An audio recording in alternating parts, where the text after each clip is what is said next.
Sometimes the sea can be as calm and as serene as this lake behind me. But don't ever be lulled into trusting it.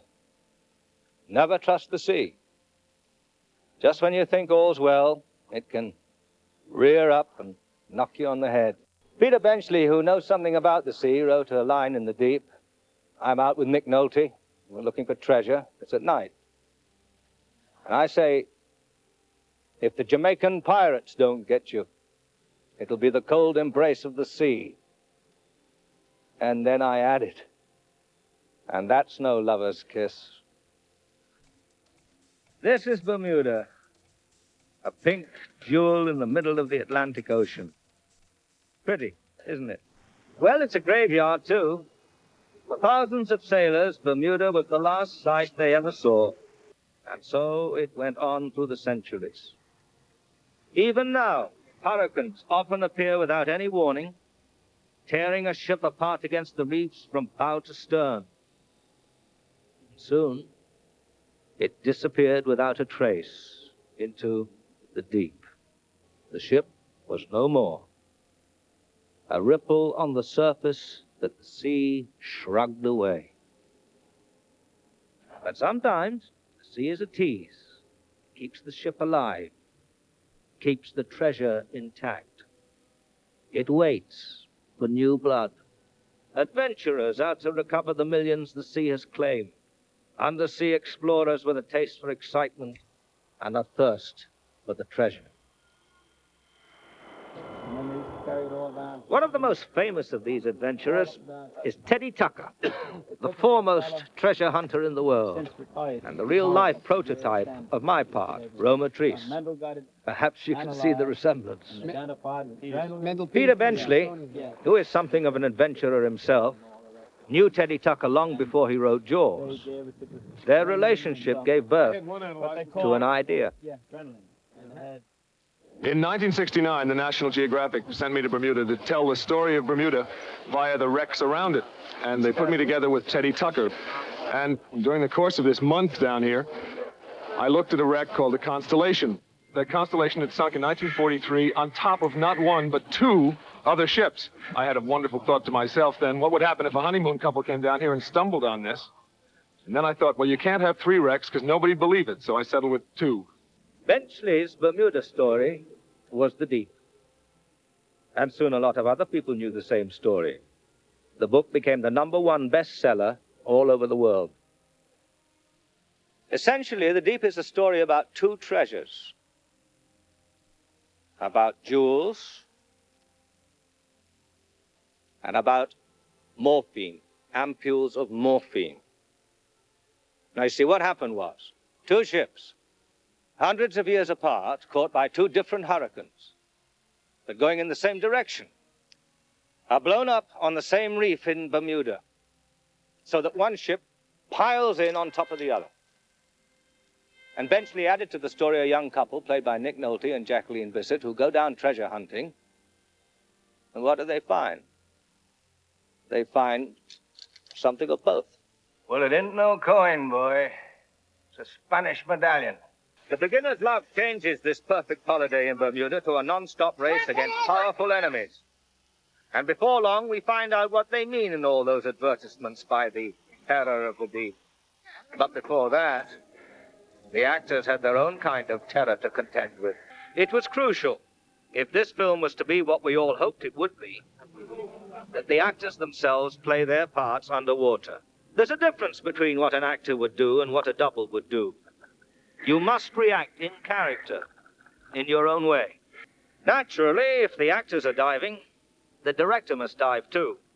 Peter Yates, a top, uncompromising film director, went down with us all the time. He usually wore a yellow wetsuit.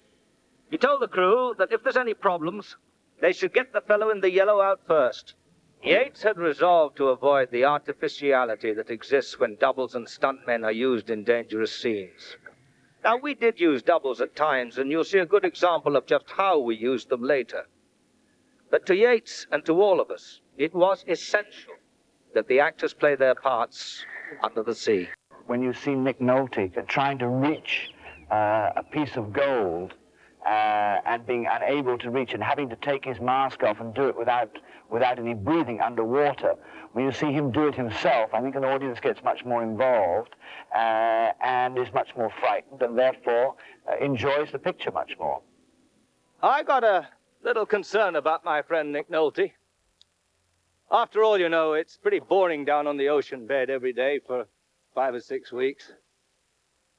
I was trying to figure out something for his birthday to cheer him up.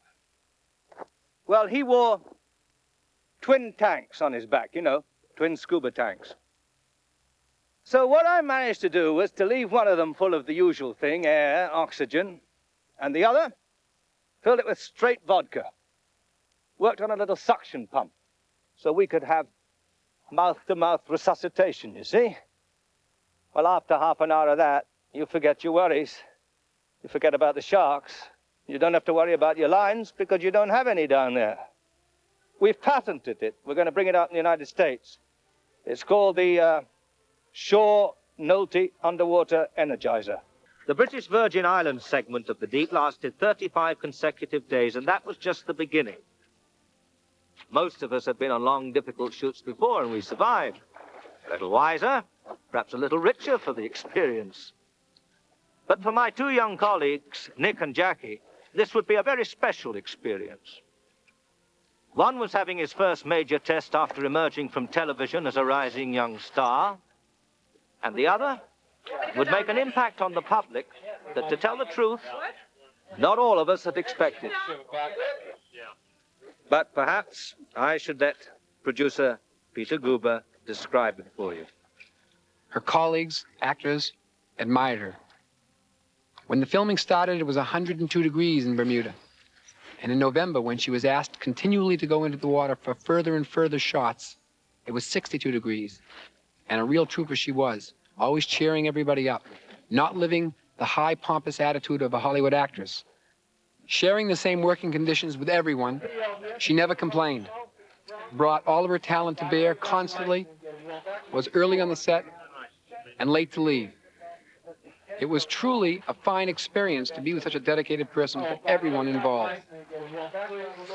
Jackie Bisset deserves all of the accolades that she was so richly rewarded with during the making and the publicity phase of The Deep. The diving fraternity that brought her from a neophyte to a top-fledged diver was impressed not only with her skills, but with her attitude. Underwater director Al Giddings was there. Are you ready, Stan? From the very beginning, Jackie Bisset was really apprehensive about the diving thing. She'd had no prior experience or no formal instruction or any of that. And I remember early on, she said, there's no way I'm going to do this diving thing. There's no way. And it wasn't but perhaps 6 weeks that she'd made the transition from statements like that to, there's no way anybody else is going to do this scene, even if it was in 60 or 70 feet of water. She'd learned to dive, got over the, first problems that she had, problems of apprehension and so on, and her spirit came through. She was a go-for-it lady. All right, action, Jackie, action. Her first big underwater scene involved 10 or 12 different people and was really pretty complicated. Jackie was to airlift the ampules to the surface. Taking her regulator out of her mouth, she'd fill a yellow bag, the yellow lift bag, and release this once the air was inside, and the buoyancy of the airlift bag would take the ampules to the surface. That's good. Right, let it go, let it rise up, let it rise.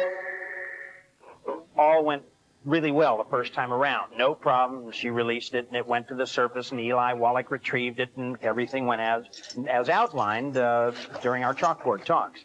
Right, we'll have to go there.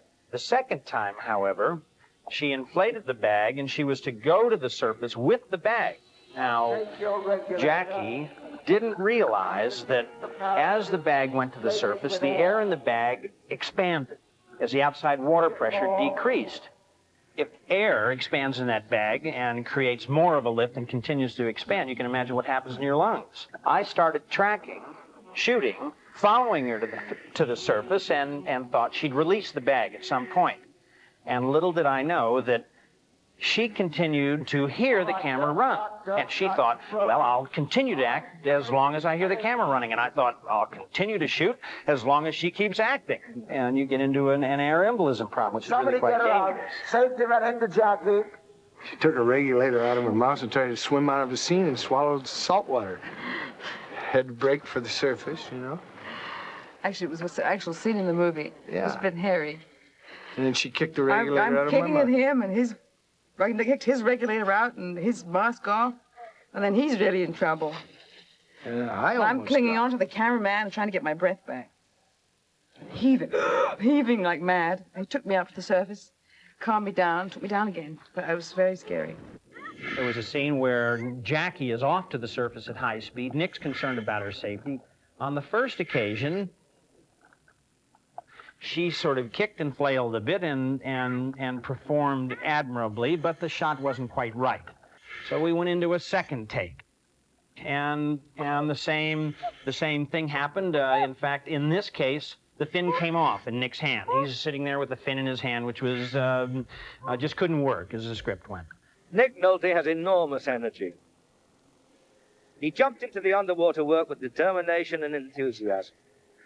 Jackie Bisset, and that's Bisset as in kiss it, was more tentative. Like most of us, she was more than a little afraid. But unlike most of us, she wasn't afraid to show it. Well, this signal there is sort of means, have you got the shot? Is it okay? Are you feeling all right? Have you got enough air? It could be anything. And you watch each other a lot, so you really know how the other person is feeling. And when I started, I was very nervous. I was having a lot of those sort of shots. People were doing that to me a lot, and I'd say, tremulously, I'd say, yeah, okay. But now the ocean is really the trip. The thing that really struck me was the sudden silence, except for your bubbles. You know, going from a noisy kind of squeaky place to a greeny brown depth. And all these fish. I mean, it's just mind-boggling the first time. Director Peter Yates. For a long time, when people were suggesting that Jackie Bisset should play the lead in this picture, I said, well, forget it, because she really doesn't like to go into the water. She hardly sort of likes to go into the pool except to get cool, which is something she had told me. I mean, I wasn't doing her a misservice. And I must say that she was as taken by the story and by the script as I was, or I imagine she must have been. And she has learned to swim, and she is now a certified underwater diver. So if there are any other jobs for certified underwater divers, as beautiful as she is and as good actresses as she is, there she is. She's available.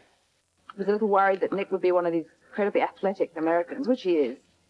And he took to the water just like that. I was born in Omaha,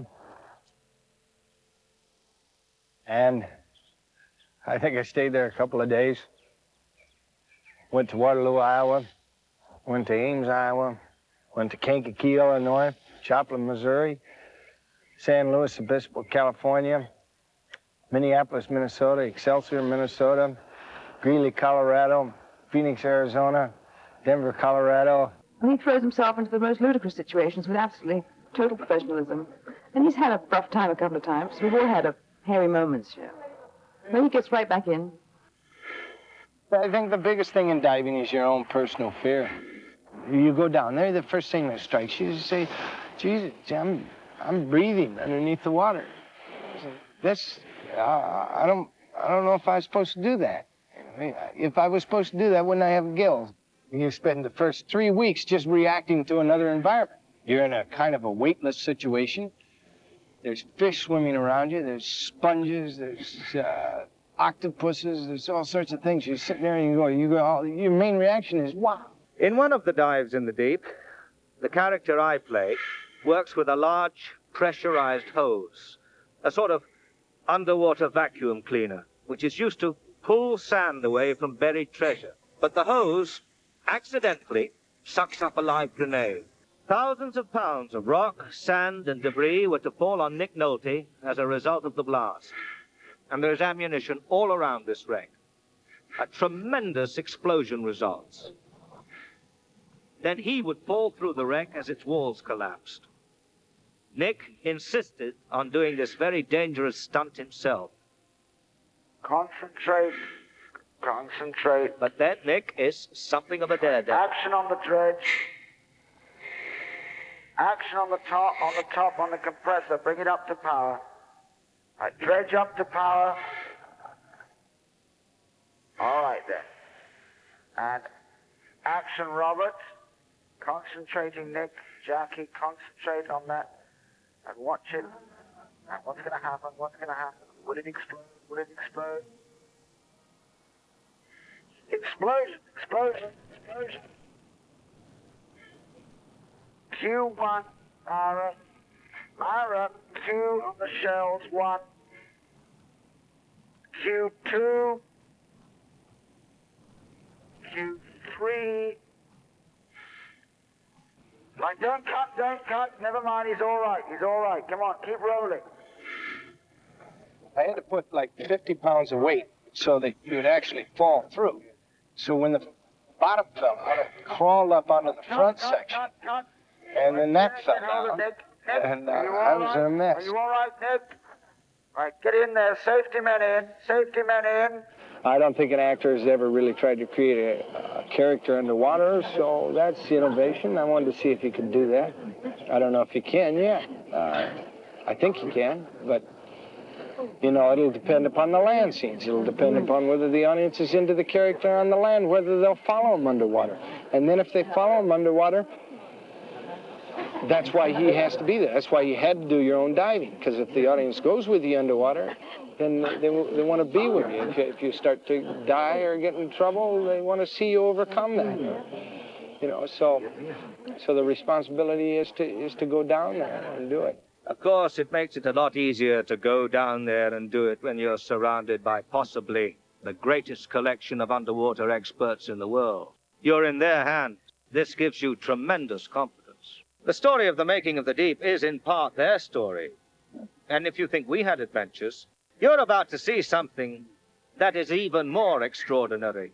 Yes, it was something to do with a shark. You should have seen the sharks. Rip those lines down there. Is that right? Incredible. A big nurse shark came up, about a 12-footer, took one of the baits in his mouth and rolled over and over until he was just all twisted up in a thing like this. And we were both shooting point blank range. I was really, air was really coming out. amazing. It was just rolling around and around. Yeah. It was dynamite. Oh, that looks super. That's very good. Wow. We have an ingenious villain, one who wants to get rid of his enemies without a trace. So what is his method? His method was the shark. Not one, not a dozen, but a feeding frenzy. All determined to eat us for breakfast. We wanted it to look real, but with dozens of sharks of varying shapes and sizes swimming about and all of our limbs thrashing around. Even the bravest had cause for concern. With these on here, you know, the sharks will take the heads and the hoses. And Al's going to take one of these sticks, and I'm going to take one of the sticks and 2 guns. Okay. So I'll need 2 guns and 1 stick. Hey, I'll pass it on. be really aware that somebody's on the back ramp. If we come up, we might be in a hurry. Okay, Robert. We began the scene in Bermuda where I was yanked by an air hose out of the set. A month before in the British Virgin Islands, I was dragged past the hull of the Rhone across the ocean bottom. The hungry shark in this case was played off screen by underwater cameraman Al Giddings. But what we needed the audience to see was man and man-eater, the real things on film at the same time. To accomplish this, the team had to go halfway around the world to the Great Barrier Reef in Australia, to a shark-infested area appropriately called Action Point. An ideal shot would be if there was a shark, say, passing from my left to your right. Like stunt pilots or mountaineers, the great underwater divers are an elite group of men and women terribly skilled at what they do. That would be a super shot. Among the best, possibly the best, are Al Giddings and Stan Waterman, the directors of underwater photography for the deep. We'll go in first, the 3 cameras. Without them, and set one up of the on most on striking the scenes station, in the which film could not have been absolutely achieved. Arena the setup so you guys see exactly, you know, the angle, how we're going to shoot. The crew talked out everything on board. Everybody listened very carefully.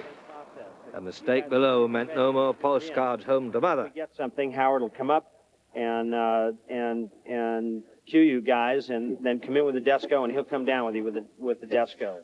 Then the sharks were issued their invitation to the party, and quite soon the frenzy was about to begin. They weren't sure what they would find. The deadly great white, the dreaded tiger, the bronze whaler, the gray, but any of them were capable of the violence and destruction that was required for the scene. All right, now be ready. Hold the footage unless they're really close. Don't shoot till they're close. There's a nurse shark coming in on the left, on the left. Shoot it, shoot it. Okay, Howard, you okay? Back away. I'll shoot a close-up here. Back away from him. I'll shoot, I'll cover it. Back away. Kick at him. Just watch for yourself. No problem. Kick at him if they really hustle you, kick at him. Let him take the hose. He's gonna take the bait. Get out of there, Howard. Howard, get out of there. Beautiful. Shoot. Get it? Shoot tight. All right, keep shooting. No, roll. Go ahead and roll. Keep shooting. Don't touch it. Go on. No, Jack, move in. All right, hey, good. All right. Okay. One time wasn't enough. Over 300 dives needed to be made in the open without any protection at all. You know, most people picture a shipwreck frozen in time, sitting on the bottom of the sea, totally intact. Deck chairs still neatly arranged, plates on the table, the band playing.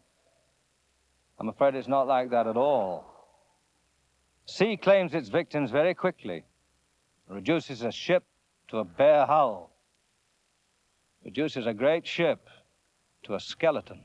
Our story called for an intact hull, which we were to find in the Rhone in the waters of the British Virgin Islands. Nick and I have to swim deep inside this hull, then squeeze through a tiny opening and down a narrow passageway into the interior. But the Rhone didn't have the interior left. Plus, we needed more control for complicated scenes. The fire coral, the jellyfish, the cold, the danger of getting the bends. All made another solution necessary. Well, ordinarily, that solution would be a Hollywood tank, in which the actors are rapidly lowered 3 feet for some quick close-ups. No, this was the deep, I'm afraid. And this scene, which started in the Virgin Islands, finished in Bermuda, in a unique underwater soundstage.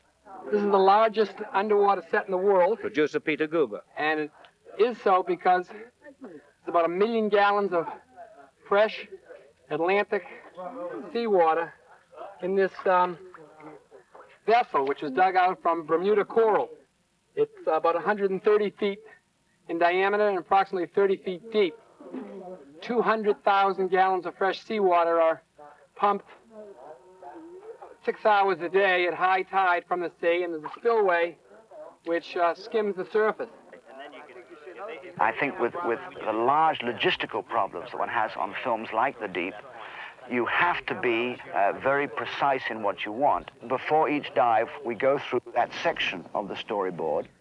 We then have a meeting on the blackboard, and I explain to the actors concerned and to the underwater photographers how I see the scene and the action that I would like. So we come down here. Yeah.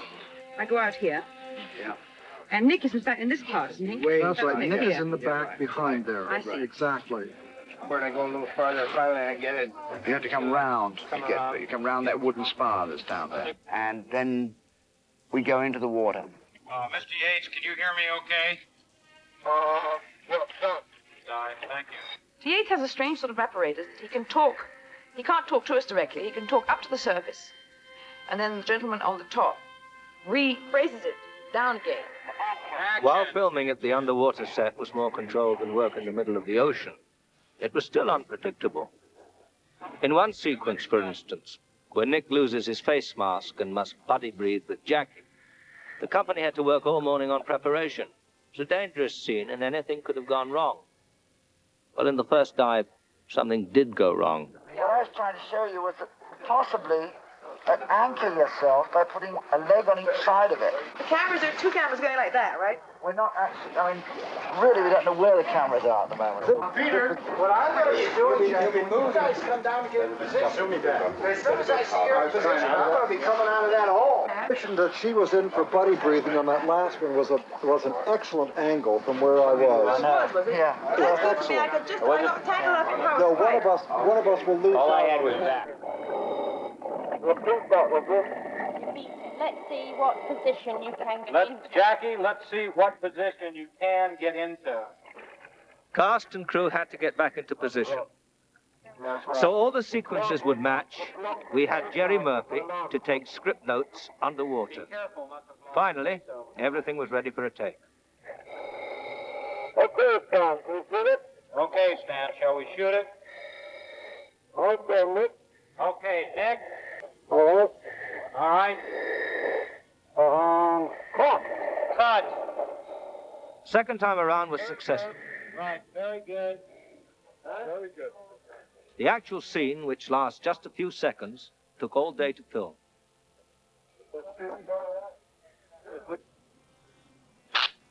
Dynamite played a major part in the final shooting days of the deep. So did a 120-foot elevator. So did a 12-foot Murray eel. In Bermuda, the rest of the crew was preparing for the last scenes to be shot. The action-filled end of the film. And a beginning that was never used. So we started filming in the Virgin Islands in June. We spent the whole of the rest of the summer in Bermuda. And in November, we were in Australia. The Americans were thinking about their Thanksgiving turkeys. Done a great deal of work, but a great deal remained to be done. When the crew arrived back in Bermuda, the underwater set was quickly refilled to shoot the last vital subsurface scenes. Rubbing away at the bell. That's the reason they did that, because they were moving their camera position.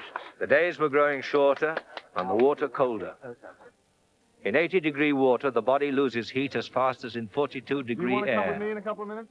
By November, the water in the underwater set had dropped to 66 degrees. Fatigue and cold combined to make every shot harder to get than the one before it. The cold, it didn't bother all of us. It didn't bother our Murray eel, which we called Percy. He never felt better. A lot of legends about Murray eels. Some say they can tie themselves in a knot, pull you through it. Others say if you spear them, they climb up the shaft and bite off your head. I don't know. I do know they're fearless. And I do know that they've got inward, curving, razor-sharp teeth. To make the live 7-foot eel appear as large as the 12-footer that had lived in the wreck, a miniature set was constructed. Who's getting the junior? Miniature men meant to look like Lou Gossett and me in our final scene were fashioned of rubber. I'm going to need that lamp back there, boys. Operated by powerful hydraulics, our mechanical eel might crush Lou's head like a grape if he wasn't careful, or if we weren't careful. His head was to go deep into the eel's mouth for the first part of the scene. Then we substituted the rubber head with a tiny explosive charge, which was to break on signal inside Lou's mask, with another special effect to pump blood through the broken faceplate.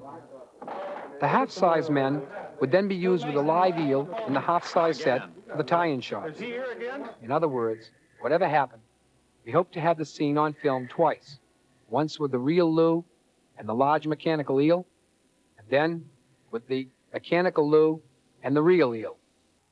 Because I can't tell you what happened with my final confrontation with the villain, Lou Gossett. But here's his head.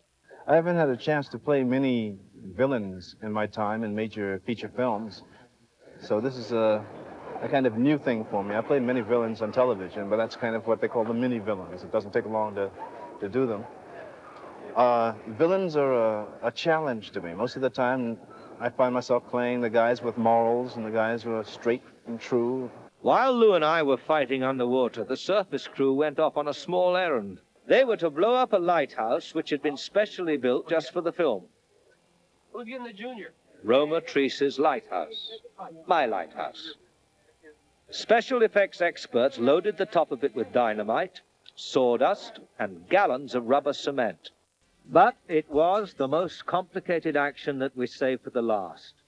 The seemingly impossible task of making a movie set on dry land look like a ship hitting a reef. Peter Benchley describes it.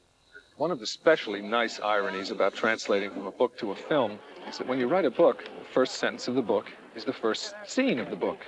Well, here we are on the last night of shooting The Deep, and we're about to shoot the first scene of the movie. It involves the crash of the ship the Goliath on the reefs around Bermuda. And in order to make it look realistic, we have built a 5-ton set to represent the bridge of the Goliath. It consists of 10,000 feet of 1.25-inch steel pipe. The whole thing is balanced on a 3rd round of wood underneath here that'll make it pitch and yaw and humbug around and throw us all about inside. Up there is a tank that contains 15,000 pounds of water. Now, on cue tonight, if everything goes well, that 15,000 pounds of water will be pitched headfirst into the cabin and knock us all scattered around like dice in a cup. I think it ought to be kind of interesting.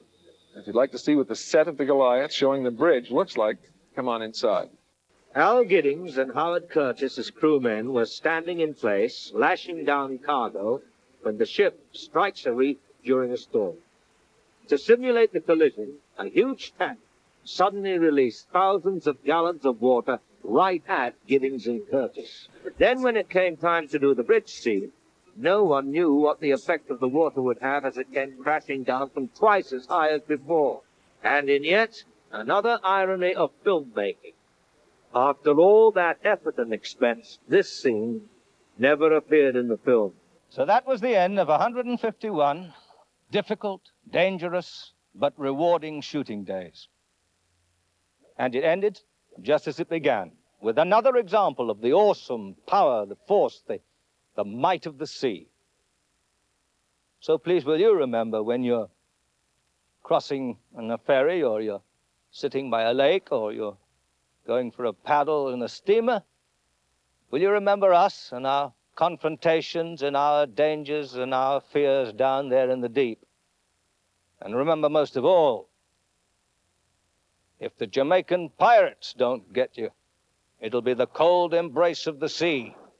And that's no lover's kiss.